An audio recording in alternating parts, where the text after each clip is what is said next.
comme ça, mais bon. Après, quand on a les seigneurs aussi, on sait aussi comment se conduire, même dans les tempêtes. Parce que le problème, ce n'est pas la tempête, mais de savoir le problème. La vraie question, c'est de savoir Jésus-Christ est dans la barque ou pas avec toi. La tempête, oui, il y a la tempête. Ce n'est pas ça la question qu'il faut se poser. Tant qu'on est sur terre, il y aura toujours la tempête. Mais la question, c'est est-ce que Christ est avec toi dans la barque? Oui ou non? C'est ça. S'il n'est pas là, là, il faut s'inquiéter. Mais s'il est là, tu dis seulement gloire à Dieu. Mais tant qu'on est sur terre, il y aura la tempête. Et quand la tempête secoue la barque, ben, Jésus, il est là. Mais il fait comme s'il dort. Donc, c'est un peu ça, quoi. Pour que ça puisse bien te secouer quand même. Quand tu es secoué là, tu vois. Et puis, c'est aussi comme ça que Dieu tire gloire. Bon, ça va, hein? Nous sommes là? Amen. Voilà. Que le Seigneur soit loué. Je ne sais pas l'enseignement d'aujourd'hui si ça va me prendre pour le deuxième. Parce que là, nous sommes entrés dans le deuxième miracle catalogué de Jésus. Le premier, c'était le changement de l'eau en vin. Là, maintenant, c'est la guérison du fils de l'officier du roi. Vous pouvez déjà ouvrir aussi vos Bibles, vous mettre à la page.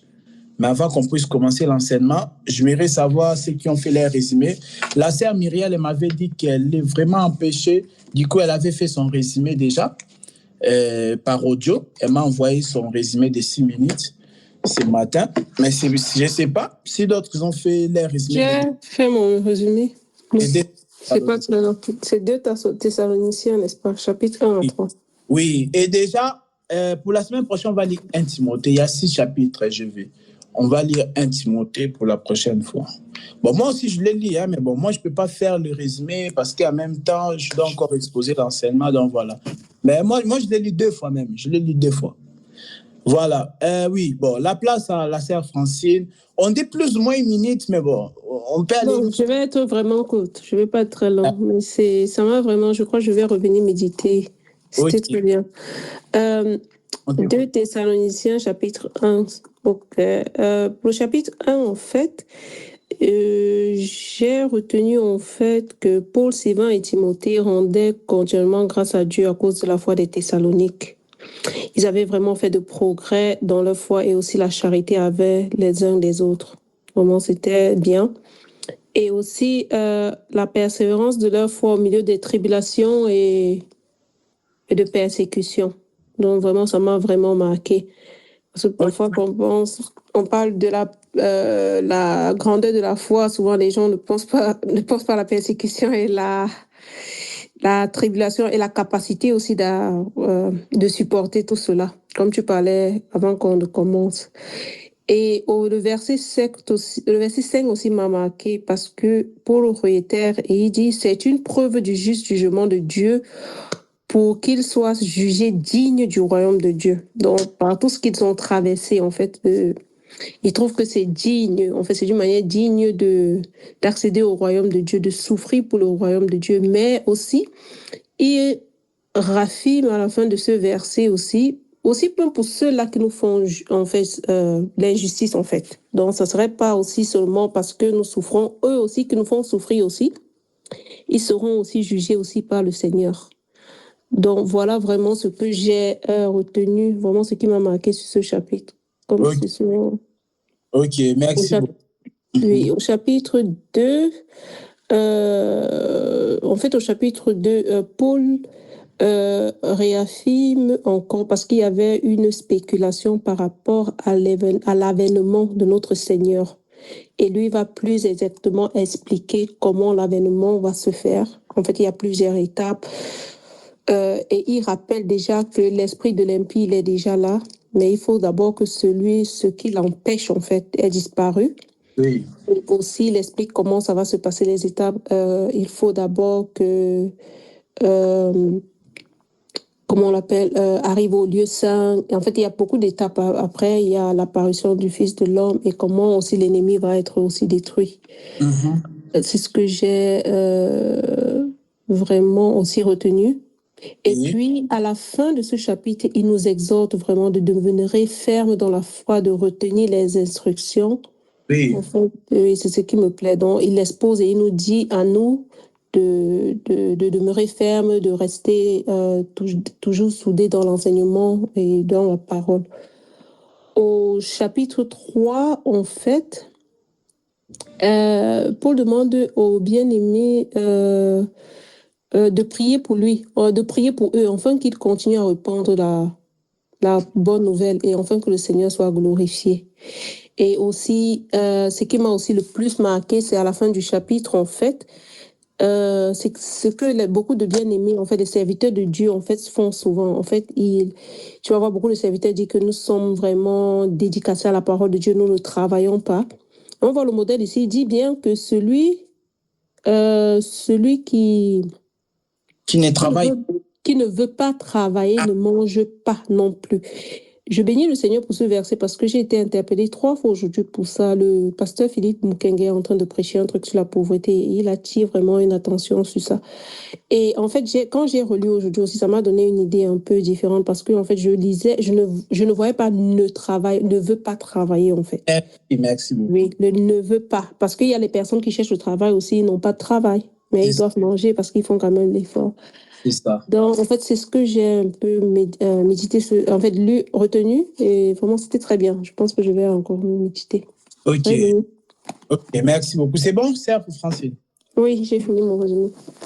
Seigneur soit loué. Parce que j'ai aimé que tu as insisté sur ça, parce que comme je vous ai dit, la sœur Myriel m'avait envoyé son résumé, et du coup, dans son dire, elle disait que c'est lui qui ne travaille pas, qui ne mange pas. Donc, du coup, j'étais obligé de lui répondre pour insister sur ça. Le verbe est vouloir. On dit c'est lui qui ne veut pas.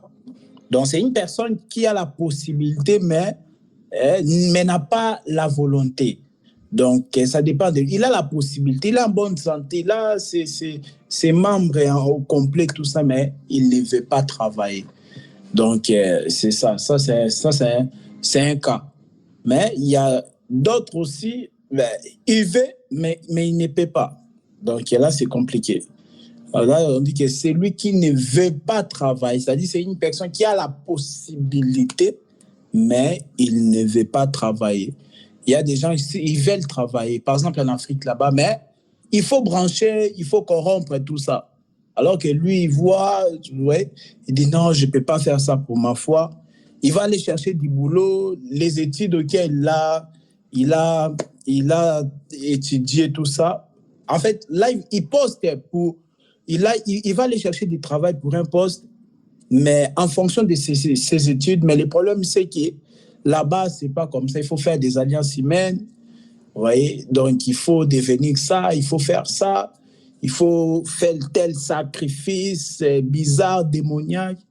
Donc, une telle personne, il veut travailler, mais il ne peut pas travailler parce que les conditions ne sont pas réunies. Donc, c'est vraiment important. Et aussi, on voit au début de l'Église, la Bible dit que ceux qui travaillaient, ils ramenaient leur argent là, et puis ils distribuaient, ils achetaient de quoi manger, ils distribuaient avec tous ceux qui ne travaillaient pas, afin qu'ils ne puissent pas voir les indigents. Donc, c'est ça. Donc, c'était des gens qui ne travaillaient pas, qui n'avaient pas vraiment de moyens. Mais les autres frères qui avaient des moyens, qui travaillaient, ils venaient, ils mangeaient ensemble. Mais pourtant, les autres là, ils ne travaillaient pas. Donc, voilà. Mais ils mangeaient quand même ensemble. Donc, c'est un peu ça. Que le Seigneur soit loué. Vraiment, moi, j'ai vu le bénéfice de cette lecture. Hein, parce que franchement, c'est tellement bien. Donc, ça te met dans l'obligation de lire la parole de Dieu. Même, je vous ai dit, il y a même sur YouTube, il y a des Bibles en audio aussi. Vous pouvez vous tapez 1 Timothée, par exemple, pour le samedi prochain. Vous allez sur YouTube, vous tapez 1 Timothée. Et puis voilà, vous allez voir, je ne sais pas, ça va être peut-être 13 minutes comme ça, une audio de 13 minutes de la Bible de 1 Timothée. Vous voyez, puis vous écoutez, puis là, vous pouvez encore reprendre tout ça. Donc, voilà. Vraiment, c'est très important. Alors, frère Serge, c'est bon pour l'enregistrement? Hein? Ok, d'accord, ça marche. Que le Seigneur soit loué. Bienvenue à notre 40e séance. C'est notre 40e séance aujourd'hui. Et puis, il y a eu il y a eu déjà plus de, en termes d'enseignement, il y a eu déjà plus de 45 enseignements qui ont été donnés. Parce qu'on a vu, il y avait des séances où il y avait 2 enseignements des fois. Dans une séance comme ça, 2 enseignements, je me rappelle, par exemple, lors de notre séance 11, où on a parlé Jésus âgé de 12 ans, et aussi un autre thème, pourquoi il a grandi à Nazareth. Vous voyez, 2 thèmes importants, mais en une seule séance. Donc voilà, là on a déjà plus de 45 prédications, 45 enseignements dans ces modules Origine de Dieu. Voilà, que le Seigneur soit loué pour cette 40e semaine, 40e séance où nous abordons un nouveau thème concernant le miracle catalogué. Vous avez vu comment on a marché et ça nous avait pris 4 séances. Ça nous a pris 4 séances pour expliquer par la grâce du Seigneur le premier miracle catalogué. Donc, c'est un miracle. Quand Jésus l'a fait, on a récupéré ça. Bam, on a classé. On a inscrit ça vraiment. Voyez, on a inscrit ça vraiment comme étant le premier miracle. On a scellé ça, on a dit non, ça, c'est le premier miracle. Et c'était puissant. Le changement de l'eau en vin. Vous avez vu, mes bien-aimés, comment est-ce qu'on a expliqué. Je vous prie vraiment d'écouter les enregistrements. Voilà, il y a la première partie qui est déjà disponible. Il reste les 3 autres. On sait que le frère Serge, par la grâce du Seigneur, ne va pas tarder du coup pour les mettre à notre disposition. Donc, le changement de l'eau en vin, vous avez compris aussi que c'était tout un changement du sacerdoce. Donc voilà, Jésus a changé le sacerdoce. Il est passé du sacerdoce lévitique au sacerdoce royal. Donc, il est passé du sacerdoce d'Aaron au sacerdoce de Jésus-Christ. Le changement de l'eau en vin. Mais aujourd'hui, on va développer, on va voir par la grâce du Seigneur le deuxième miracle catalogué. Il n'y en a que 2, des miracles qu'on a classés en ordre. Il n'y en a que 2, le changement de l'eau en vin et la guérison du fils de l'officier du roi. Nous sommes dans Jean chapitre 4. Jean chapitre 4. Frère Joachim, s'il te plaît pour la lecture. Le verset 46 à 54. Nous sommes attentifs et puis on écoute la lecture. Jean 4, verset 46 à 54.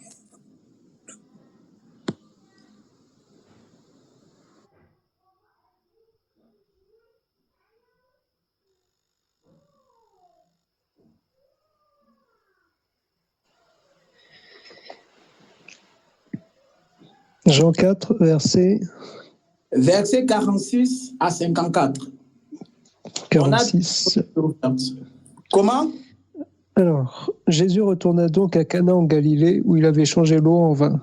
Il y avait à Capernaum un officier du roi dont le fils était malade. Quand il apprit que Jésus était venu de Juda en Galilée, il alla le trouver et le pria de descendre guérir son fils, car il était sur le point de mourir.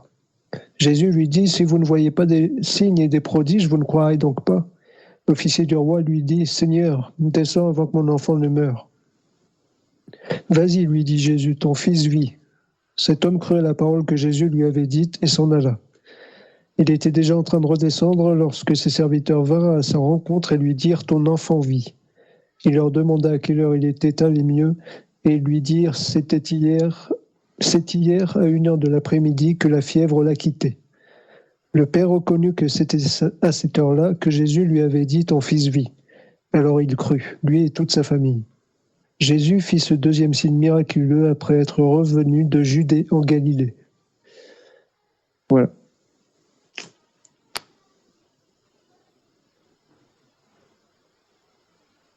Tu peux répéter le verset 54. Merci, frère Joachim. Tu peux répéter le verset 54. Jésus fit ce deuxième signe miraculeux après être revenu de Judée en Galilée. Ok, merci beaucoup. La Bible mentionne que c'était encore ce second. Dans la version dit Jésus fit encore ce second miracle lorsqu'il est revenu de Judée en Galilée. Bon, quand on est chrétien aussi, c'est important, quand on lit la Bible, de comprendre aussi la géographie biblique. C'est très important. Souvent, Parce que des fois, c'est quand tu comprends pas, il y a pas grand, c'est pas compliqué à comprendre la géographie biblique. Souvent aussi, quand tu comprends pas, donc, du coup, tu trouves pas vraiment l'essence. Mais c'est important de savoir situer la Judée. La Judée, c'est où? Tu sais situer. Galilée, c'est où? Tu sais situer. Nazareth, c'est où? Capernaum, Cana, Hébron, hein? Jéricho, Jérusalem, Bethléem. Vous voyez, tout ça, c'est vraiment très important. C'est très important parce que quand tu es chrétien, vouloir ou pas, tu es amené à défendre la parole de Dieu. Vous voyez, parce que les gens là d'ailleurs, ils ne vont pas te faire des cadeaux. Alors, ok, la Bible dit que c'était le deuxième miracle de Jésus lorsqu'il fut venu de Judée en Galilée. De Judée en Galilée. Déjà, il faut comprendre que la Judée, c'était une région du royaume de Juda. Parce que après la mort de Salomon, comme vous savez, il y a eu deux rois après, Roboam et Jéroboam. Il y a Jéroboam qui était parti avec les 10 tribus. Les 10 tribus.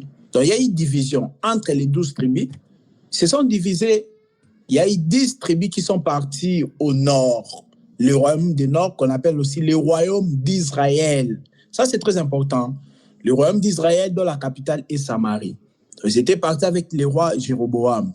Cependant, Roboam, lui, il était pas. Je crois que Roboam, c'était le fils de Salomon. Roboam, lui, il est parti avec les deux autres tribus, c'est-à-dire tribus de Benjamin et Juda. Ils étaient partis au royaume du sud. Vous imaginez, Israël est là, la carte d'Israël est là. Vers le nord, on appelle ça le royaume d'Israël. Et la capitale, c'est Samarie. Maintenant, au sud, on a le royaume de Juda. Donc, il y a aussi la région Judée. Donc, Judée, c'est une grande région qui était là.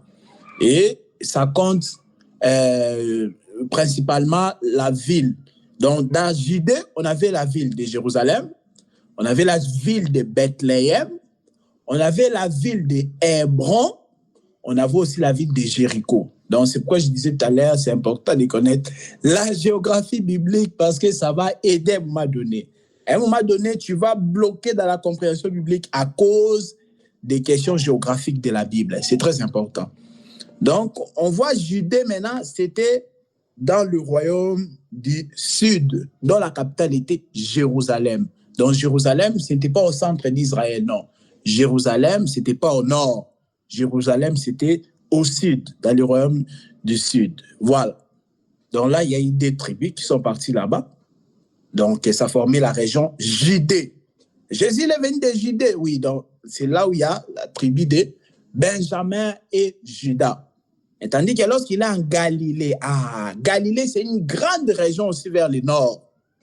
Donc, Galilée, il est vers le nord, dans le royaume du nord là-bas, où on a la capitale Samarie. Samaritain. Donc, les Samaritains sont des étrangers par rapport aux Juifs, vous comprenez? Parce que Samarie, c'est vers le royaume du nord. Bon, voilà. C'est pas compliqué la géographie biblique. Maintenant, on dit que c'est fait le second miracle de Jésus. Mais le second miracle de Jésus, c'était quoi? Je ne sais pas si vous avez lu avec moi. La guérison du fils d'officier du roi. Jésus, il était fort, hein? La guérison, vraiment, je vous demande d'être attentif. Vraiment, on va respecter les temps. S'il faudra prendre 2 ou 3 séances sur ce thème, il n'y a pas de souci. Mais vraiment, suivez attentivement. La Bible dit que c'était le second miracle de Jésus, donc en Galilée. Parce que verset 46, on dit quoi? Jésus retourna donc à Cana en Galilée, où il avait changé l'eau en vin. La Bible est tellement précise. Jean 4, verset 46, on dit que lorsqu'il est retourné à Cana, en Galilée, sa renommée, sa réputation était déjà répandue qu'il avait changé l'eau en vin. Et comme je vous ai déjà dit, que ça parlait du changement du sacerdoce. Donc, on a changé les sacerdoces. On a quitté du sacerdoce lévitique au sacerdoce royal, sacerdoce de Jésus-Christ, où Jésus-Christ lui-même est le médiateur de la nouvelle alliance. OK. Il est encore revenu. OK. il est encore revenu là, mais pour faire quoi? Quand il est revenu, la Bible dit, il y avait à Capernaum un officier du roi dont le fils était malade. J'espère qu'on m'entend vraiment très bien, il n'y a pas de problème de son. La Bible dit qu'il y avait à Capernaum. Donc Jésus est revenu à Cana.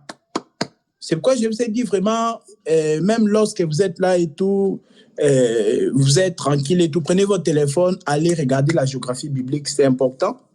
Vous allez voir comment est-ce que Cana se situe par rapport à Capernaum. La Bible dit que Jésus, lui, n'est pas revenu à Capernaum. Non. Il est revenu à Cana, là où il avait fait le miracle de changement de l'eau en vin. La Bible dit qu'il y avait à Capernaum un officier du roi dont le fils était malade. Vous savez, l'officier, comment? Un officier, c'est qui? C'est une fonction, quand on dit officier du roi, un officier du roi, c'est un fonctionnaire royal. Or, que veut dire fonction? Un fonctionnaire royal. Fonctionnaire royal, ça veut dire simplement personne qui a des fonctions près du roi. Et le roi qui régnait là-bas en Israël au temps de Jésus, le roi qui régnait en Galilée là-bas au temps de Jésus, c'était Hérode Antipas. Hein? Il s'appelait Hérode Antipas. Comme vous savez, il y avait Hérode le Grand qui avait engendré ses fils. Hérode le Grand, lui, il a régné, je crois, oui, quand Jésus était bébé. Il ne faut pas confondre. Hein?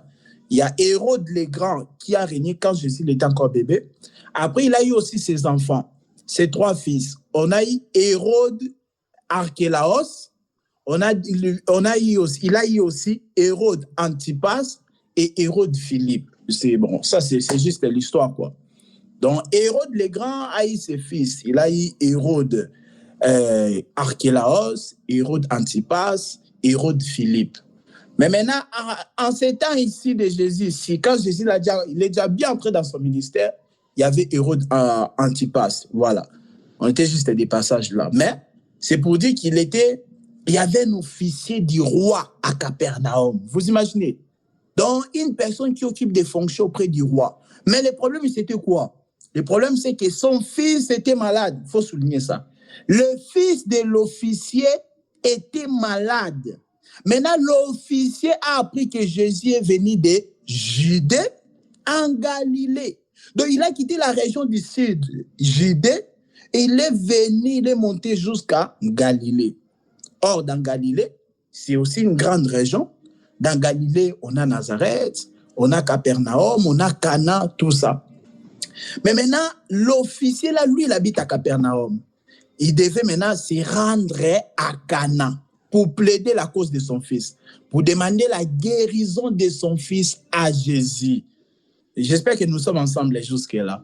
Donc, l'officier a fait un long parcours. Parce que quand vous regardez même, moi j'aime ces détails. Hein?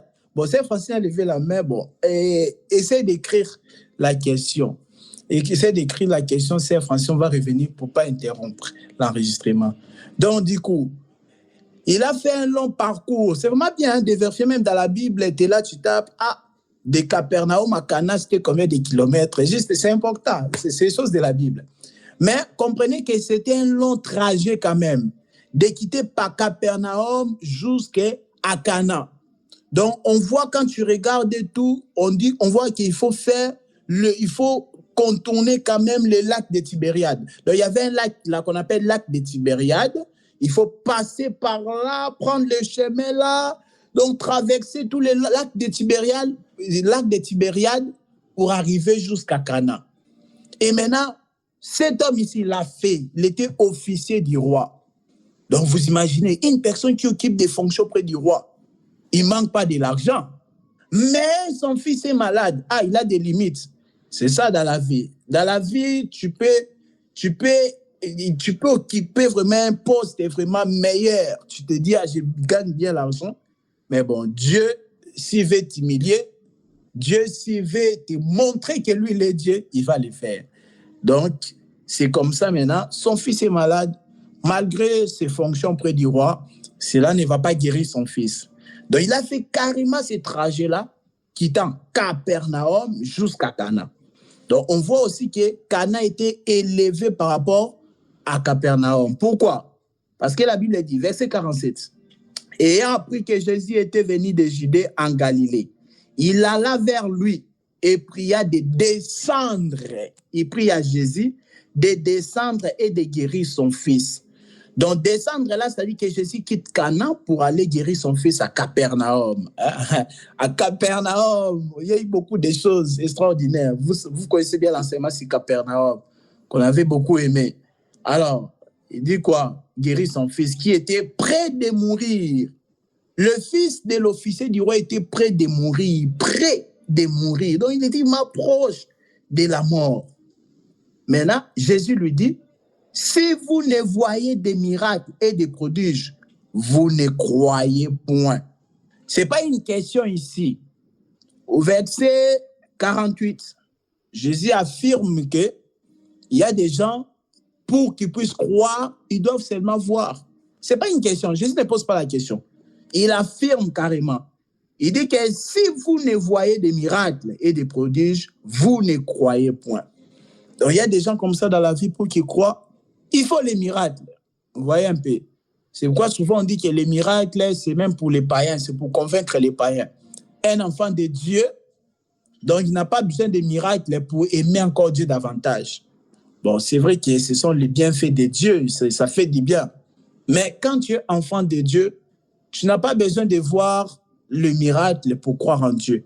Parce que tu sais que le plus grand miracle que Dieu a fait, c'est prendre le corps, verser son sang pour notre pardon éternel. Un enfant de Dieu, ça, c'est gravé dans sa tête. Mais maintenant, Jésus dit que si vous ne voyez des miracles et des prodiges, vous ne croyez point. Ce n'est pas une question, il affirme. Pourquoi? Parce que Thomas a confirmé cela plus tard. Dans Jean chapitre 20, le verset 29. Alors, verset 27. Puis il dit à Thomas, avance ici ton doigt et regarde mes mains. Avance aussi ta main et mets-la dans mon côté. Et ne sois pas incrédule, mais crois. Verset 28 de Jean chapitre 20. Thomas lui répondit, mon Seigneur et mon Dieu. Jésus lui dit, parce que tu m'as vu, tu as cru. Heureux ceux qui n'ont pas vu et qui ont cru. Heureux ceux qui n'ont pas vu et qui ont cru.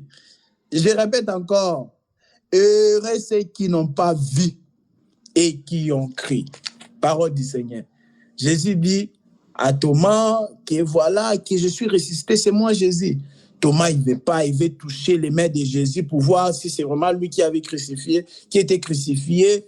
Et il voit, parce qu'à la résurrection de Jésus, Jésus l'a fait exprès pour que les marques de crucifixion puissent demeurer encore. Et Thomas, il va toucher, il voit les marques de crucifixion, tout ça, il dit, ah, mon Seigneur, mon Dieu. Vous imaginez, Thomas a appelé Jésus, mon Seigneur et mon Dieu. Ça, quand tu montres ça à un musulman, il va fuir. Quand tu lui dis qu'il y a un disciple de Jésus, il a appelé Jésus. Il a vu Jésus. Ah, Jésus revenait de la crucifixion. Il venait de la mort. Il revenait de la mort. Quand on va te dire, oh, est-ce que Dieu peut mourir? Quel disciple de Jésus a dit que Jésus était Dieu? On a Thomas ici. On a Thomas. Après la mort, la crucifixion, l'ensevelissement, la résurrection. Après la crucifixion, l'ensevelissement, la résurrection, Thomas dit, mon Seigneur, mon Dieu. Il appelle Jésus, mon Seigneur, virgule, mon Dieu. Jésus-Christ est Dieu. C'est pourquoi matin, midi, soir, je ne cesserai de confesser cela. Parce que je réitère ce que j'ai déjà dit il y a longtemps, il y a même plus de 3 ans. J'ai dit que mourir sans croire à la divinité de Jésus-Christ, c'est une malédiction. C'est vraiment une malédiction de mourir sans croire à la divinité de Jésus-Christ. Et aussi, à chaque fois qu'un prédicateur prêche, d'une manière ou d'une autre, le prédicateur doit nous démontrer sans cesse la divinité de Jésus-Christ. D'une manière ou d'une autre, il doit nous montrer la divinité de Jésus-Christ. La divinité de Jésus-Christ est vraiment bien étalée, bien détaillée dans les Écritures. Même quand tu prêches que Dieu il est sauveur. Donc, on voit la divinité de Jésus-Christ par l'œuvre de la rédemption. Bon, voilà. C'était pour dire que Thomas, il a vu et il a dit, mon Seigneur, mon Dieu. D'accord. Jésus l'a dit, heureux ceux qui ont vu, et heureux ceux qui ont quoi? Ceux qui ont cru sans avoir vu. Sans avoir vu. Il dit ça. Il dit, heureux ceux qui n'ont pas vu et qui ont cru. Il y a des gens comme ça, il faut seulement qu'ils voient pour qu'ils puissent croire. C'est ce que Jésus dit dans Jean chapitre 4, verset 48. Il dit, si vous ne voyez des miracles et des prodiges, vous ne croyez point. Donc c'est comme ça, il y a des gens, ils doivent voir. C'est pourquoi les miracles, on doit beaucoup prier que le Seigneur puisse nous utiliser aussi pour les miracles. Si le Seigneur ne t'utilise pas pour les miracles, ça ne veut pas dire que tu n'es pas un enfant de Dieu, non.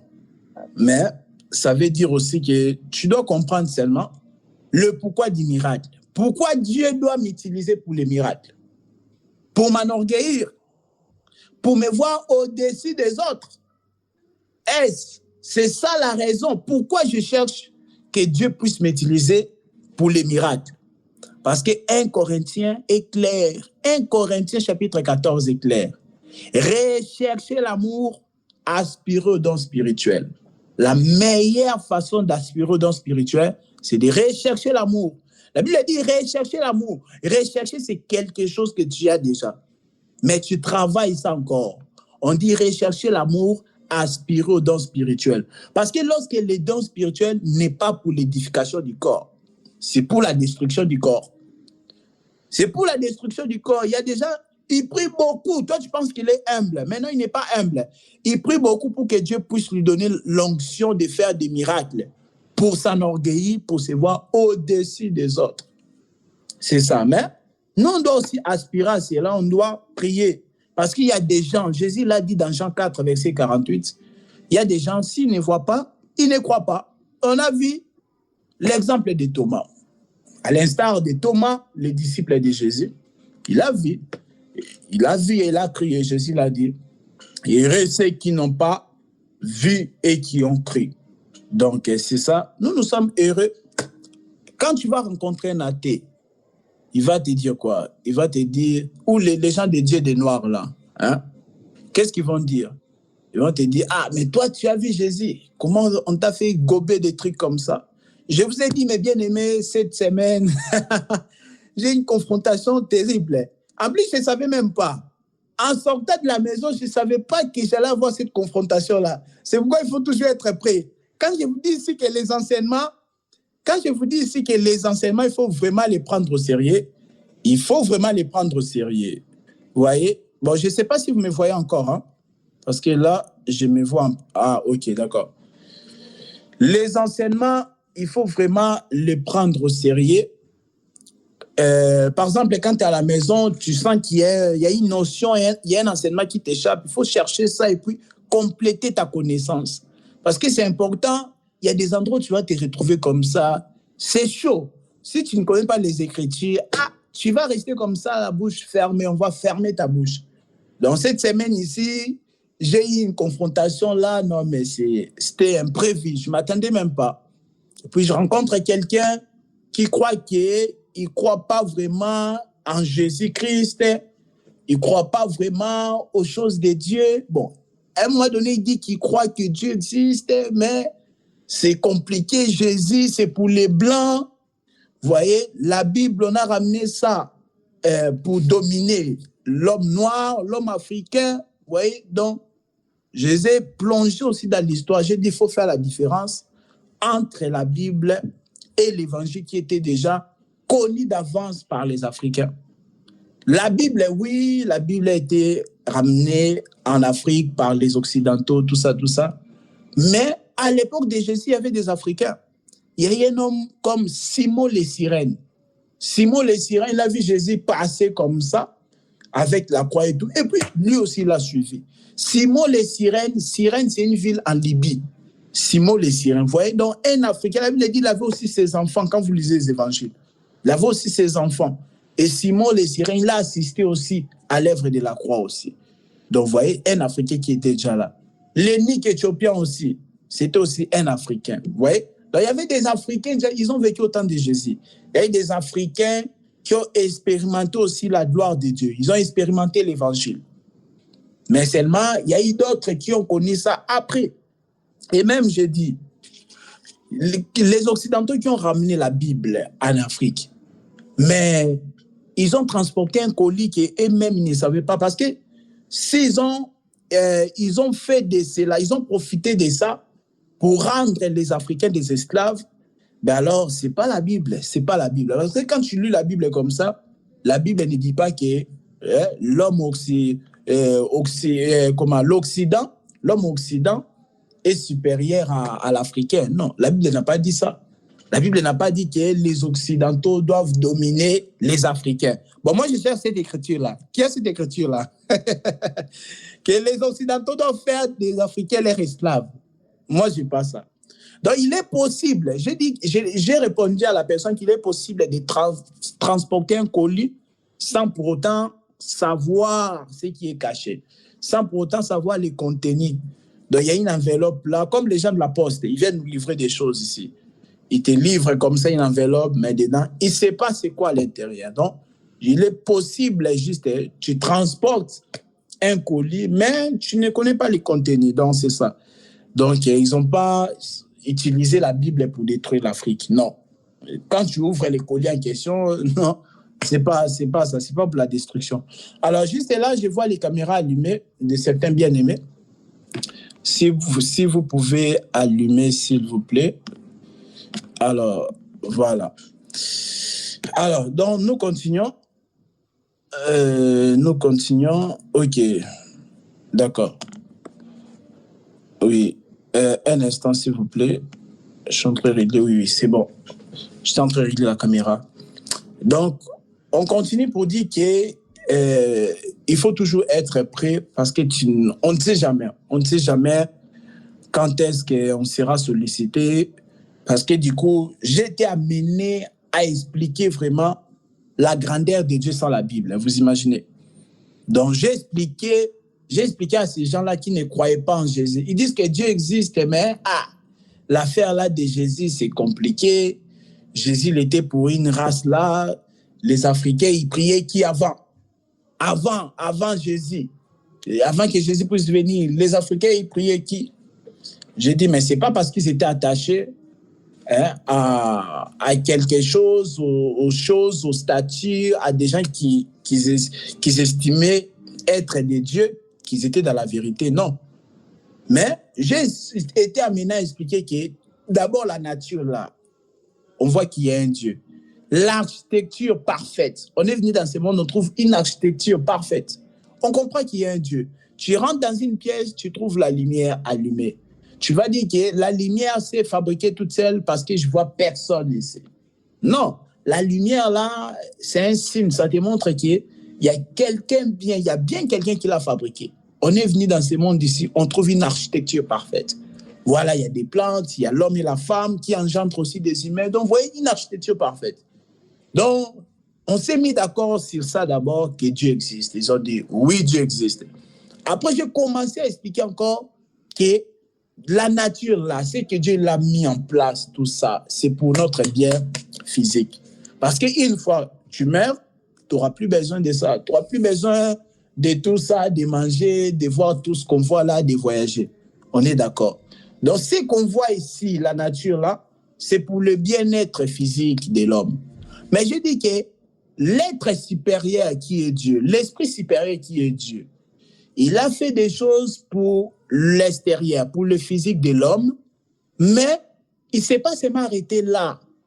Aussi s'est intéressé aussi aux problèmes spirituels de l'homme. Parce que je leur ai demandé, l'homme n'a pas qu'une seule entité. Ils ont dit oui, c'est vrai. Donc l'homme n'a pas que l'entité physique.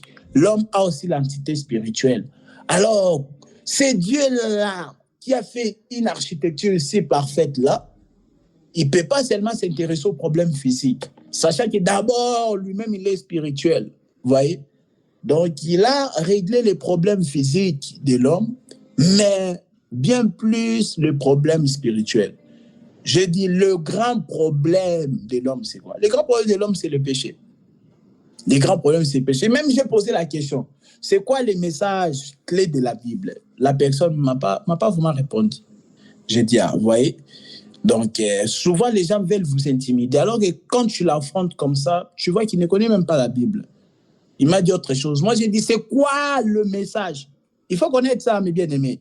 La Bible a un message clé. Il y a un message clé de la Bible. Bon, ça, on va en parler à la fin. C'est quoi les messages? Réfléchissez déjà. Vous aimez répondre à la fin. Le message clé, le message de base de la Bible, c'est quoi?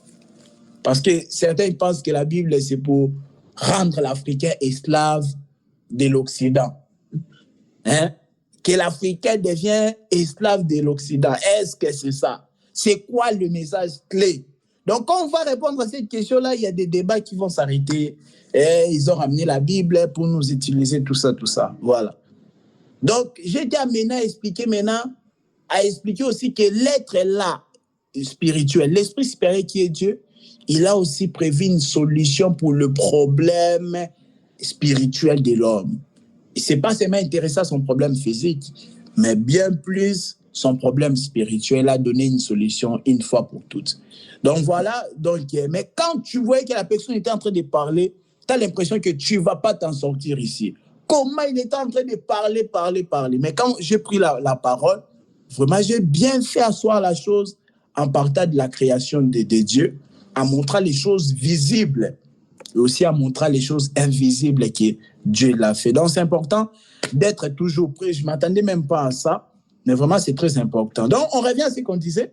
Jésus l'a dit, il y a des gens, ils doivent croire ils doivent voir pour croire. Verset 49. Nous sommes ensemble, hein? Allumons nos caméras, s'il vous plaît.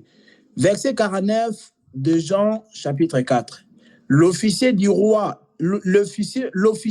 lui dit, Seigneur, descends avant que mon enfant meure. Vous voyez? Donc l'enfant était prêt à mourir, il était proche de la mort. Il dit, l'officier du roi dit à Jésus, descends avant que mon enfant meure. Parce que comme je vous ai dit que Cana, la position du Cana, c'était élevé au-dessus de Capernaum. Il lui dit de descendre. Maintenant, la suite, c'est quoi? Verset 50. Va, lui dit Jésus, ton fils vit. Soulignez ça. Va, lui dit Jésus, ton fils vit. Et cet homme crut à la parole que Jésus lui avait dite, et il s'en alla. Comme déjà il descendait, ses serviteurs, venant à sa rencontre, lui apportèrent cette nouvelle. Ton enfant vit. Soulignez ça. Ton enfant vit. Il leur demanda à quelle heure il s'était trouvé mieux. Et lui dirent, hier à la 7e heure. Soulignez ça aussi. Hier à la 7e heure. Ah non, vraiment, il y a des choses profondes dans la Bible. Hein? Hier à la 7e heure, la fièvre l'a quitté. Ah, donc le fils de l'officier du roi était malade, prêt à mourir à cause d'une fièvre. Vous imaginez ça? Vous allez minimiser ça. Donc la fièvre a fait déplacer l'officier du roi de Capernaum jusqu'à Cana.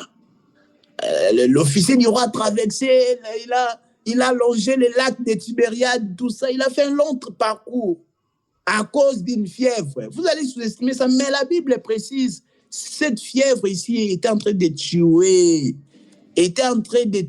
le fils de l'officier du roi.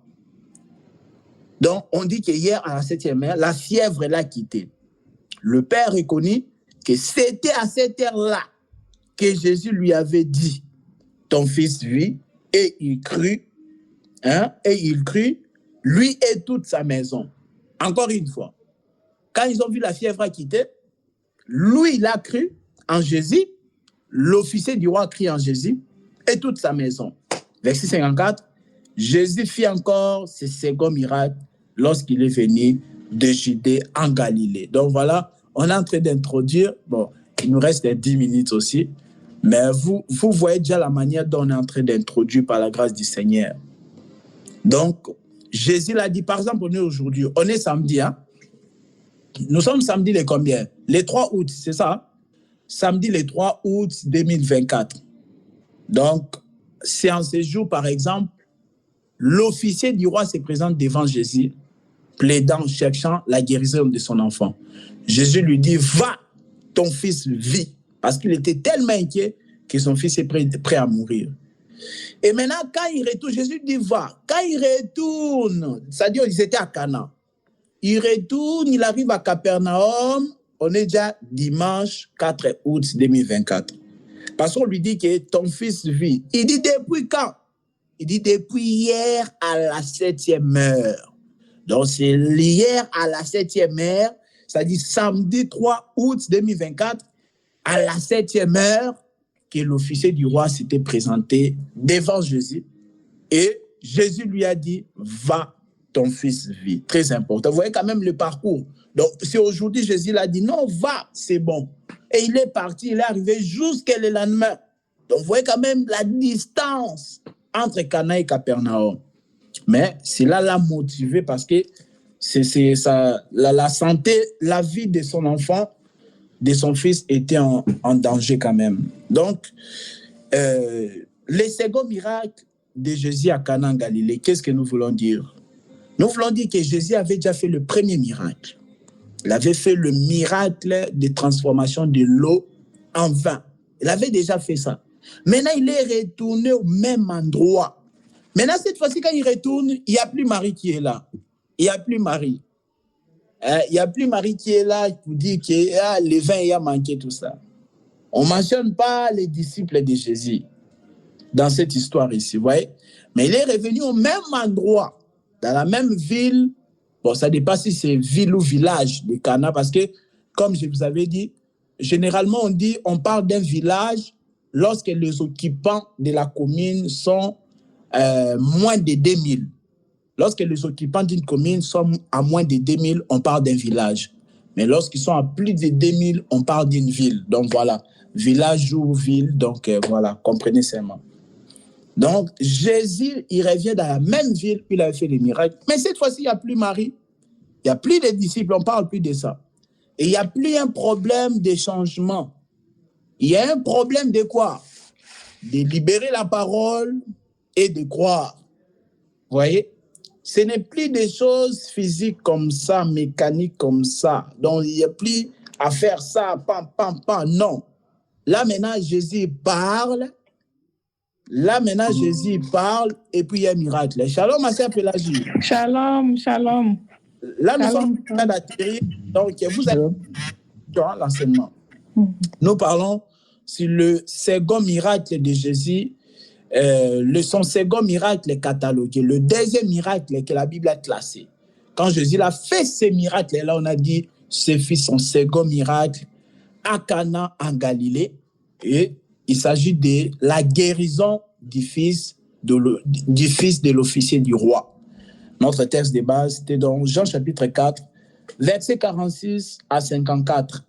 Donc Jésus est revenu encore à Cana pour faire un autre miracle. Mais cette fois-là, Marie n'était plus là et on ne fait plus aussi allusion vraiment aux disciples. Parce que les disciples avaient déjà cru lors du changement de l'eau en vin. On l'avait dit, on l'avait bien précisé, c'était dans Jean chapitre 2, le verset 11. Donc voilà, il manifesta sa gloire et ses disciples crient en lui. Dans Jean 2, 11, les disciples avaient déjà cru.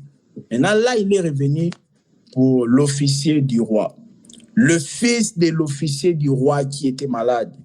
Donc, je vous ai dit que ce fils-là, il était vraiment malade.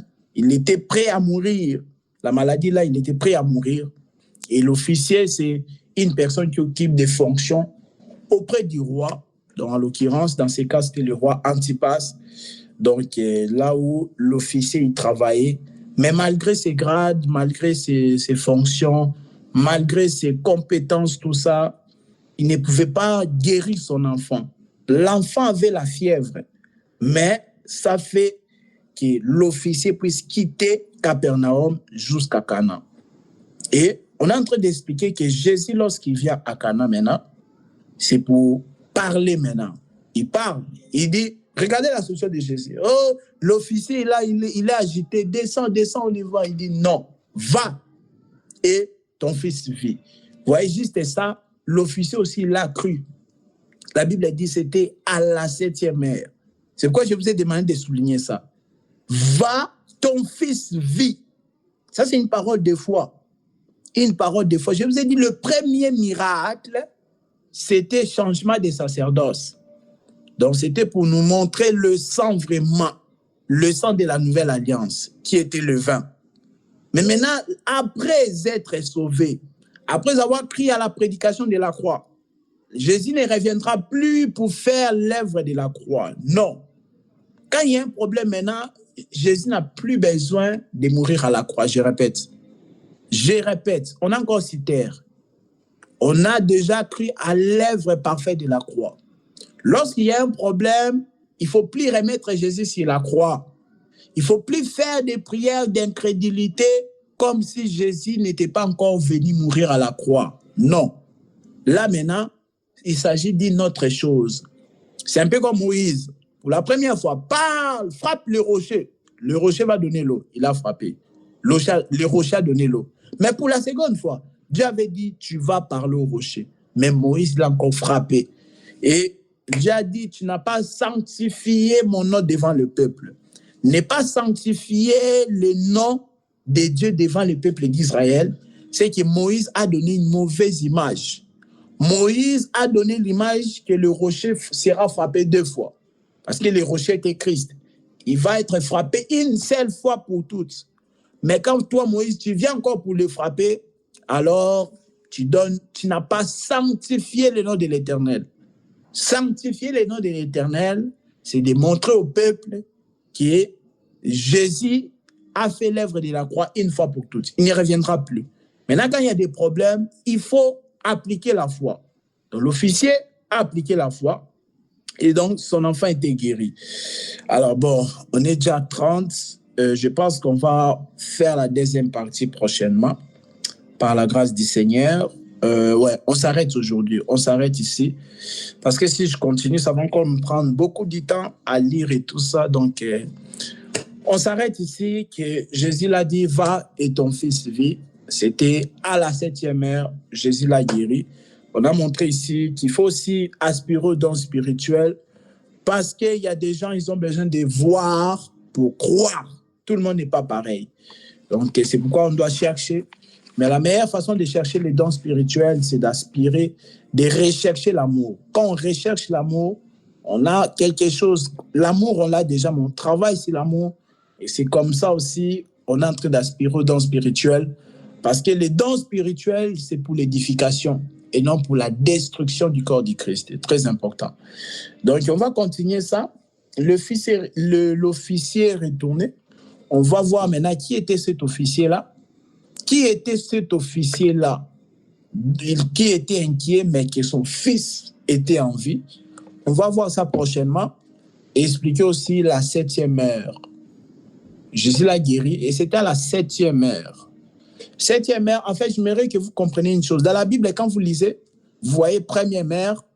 Pour comprendre avec notre l'heure d'ici, il faut rajouter toujours plus 6. Quand vous lisez la Bible, on dit la première heure. La première heure, c'est 7 heures du matin. Deuxième heure, 8 heures du matin. Troisième heure, 9 heures du matin. Quatrième heure, donc voilà, donc ainsi de suite. Il faut toujours rajouter plus 6, plus 6. Quand la Bible dit c'était à la 7e heure. 7e heure, il faut rajouter 6. Et vous allez comprendre, c'était à 13 heures. C'était à 13 heures que le fils de l'officier du roi avait reçu sa guérison. À 13 heures, selon notre ère ici des Romains, tout ça. Voilà, donc c'était à la 7e heure. On va continuer ça par la grâce du Seigneur. Ceux qui étaient en retard, vraiment, je vous prie de suivre la rediffusion. On a introduit donc notre deuxième miracle catalogué, donc concernant la guérison du fils de l'officier du roi. Il a reçu sa guérison à la 7e heure. On viendra encore prochainement pour continuer ça. Et puis, on va passer à... Après cela, on passera à un autre thème, Jésus âgé de 33 ans. Voilà. Que le Seigneur soit loué, c'est ici qu'on s'arrête. Alors, y a-t-il des questions? Y a-t-il des questions? Oui, je voulais juste que tu réexpliques encore la position géographique là. Tu as dit que la Judée était dans le sud, c'est ça? Royaume, non, on appelle ça Le royaume. royaume de la Judée était le royaume du sud, n'est-ce pas? Oui, royaume du sud. Et Oui. tu es parti depuis après la mort du roi Salomon. Oui. Quand il y a eu séparation de ces deux fils, en fait, Jéroboam et Roboam, c'est ça? Oui, bon, c'était Roboam qui était le fils de Salomon, si tu veux. Ok, d'accord. Oui, c'était juste Roboam. Jéroboam, ce n'était pas son fils. Mais les deux, ils étaient rois. Bon, ma question était que tu as dit Jérusalem se trouvait dans le royaume du sud. Oui, oui. Et Canaan, c'était dans le royaume du nord. Oui, ben en fait, Cana, c'est dans Galilée, tu vois. Cana, c'est dans la région de Galilée. Oui, oui. Donc, quand tu regardes Galilée, c'est plus vers le nord-ouest de la carte d'Israël. Ok, d'accord. Merci. C'est tout ce que je vois. Oui. C'est quand même important de savoir faire ces différences-là. Comme ça, vous comprenez bien, il est venu de Judée à Samarie, par exemple. De Judée à Samarie. Donc, on attend seulement les pasteurs, ils prêchent comme ça. Mais aussi, c'est bien d'avoir une vision claire. Ah, il est venu de Judée en Samarie. Ah, ok. Il a quitté Sud, il est venu de Rome du Nord. Donc, c'est important. Voilà, c'était une introduction. Je ne sais pas si vous avez quand même déjà compris quelque chose, bien que tous les ministères n'est pas encore dévoilé. Frère Serge, je ne sais pas si aussi il nous a suivis. Frère Joachim. Shalom, mon frère Maurice. J'espère que ça va. Donc, tu viens de dire, on est déjà à la fin parce que on termine à 19h30 de la France. Hein. Donc, c'est 1h30, commence à 18h. 18h pile et 19h30 de Bruxelles et de France. Donc, pour toi, tu es à Londres. Donc, il faut... Toi, c'est de 17h à 18h30. Oui, ça doit être ça. Bon, Maman Pélagie, je ne sais pas, aux États-Unis. Pour moi, c'est à midi. Ok, d'accord. Waouh, vous êtes midi là-bas. Il est midi, maintenant il va à 13h, 13h20. Ok. Yeah. Mais est-ce que, bon, Maman Pélagie, elle est venue après, quoi, presque vers la fin. Oui, je suis venue après, j'attendais un coup de fil. Oui. Ça allait couper. Ok. Du coup, jusque-là, il n'y a pas de questions hein, pour la première partie. Okay. Non. Oui, c'était clair, hein? De toute façon, il y a... Voilà. Ok. Que le Seigneur soit loué. Que le Seigneur soit loué. Je ne sais pas s'il y a quelque chose à dire encore. Pour la prochaine, pour le samedi prochain, on va lire 1 Timothée. Il y a 6 chapitres. Merci à tous ceux qui ont fait leur résumé aussi. Que le Seigneur donne aussi la force à ceux qui n'arrivent pas à faire régulièrement de pouvoir participer aussi parce que cela contribue énormément à notre croissance. Bon, là c'est bon. On est déjà entré. Bon, frère Joachim va clôturer la prière. Il va clôturer la prière, nous recommander entre les mains du Seigneur et prier aussi pour les séances à venir. Tout entre les mains du Seigneur. On laisse la parole au frère Joachim. Père éternel, Dieu saint, au nom de Jésus-Christ, Seigneur, c'est toi qui nous diriges en toutes choses, c'est toi qui nous donnes de pouvoir nous rassembler chaque semaine, c'est toi qui nous donnes la nourriture pour que nous soyons bien nourris, qu'il n'y ait pas de levain, que nous soyons bien éduqués, que nous puissions faire ta volonté selon ce que tu nous donnes de faire par ton esprit, Seigneur. C'est pourquoi je te prie encore aujourd'hui avec tous mes frères et sœurs de nous accompagner ce week-end et en cette semaine qui arrive, Seigneur, par ton esprit pour que de nos cœurs jaillissent tes paroles, tes actes et ta pensée, afin que nous puissions rendre un bon témoignage et que nous soyons non seulement un témoignage, mais une bonne réputation pour ton nom et pour ta gloire, pour montrer le royaume des cieux venu sur terre au travers de nous, Seigneur, que toi, tu es venu éclairer les ténèbres, que toi, tu es venu pour guérir, que toi, tu es venu pour sauver, que nous soyons un témoignage dans nos familles, mais aussi dans nos lieux de travail et partout où nous sommes.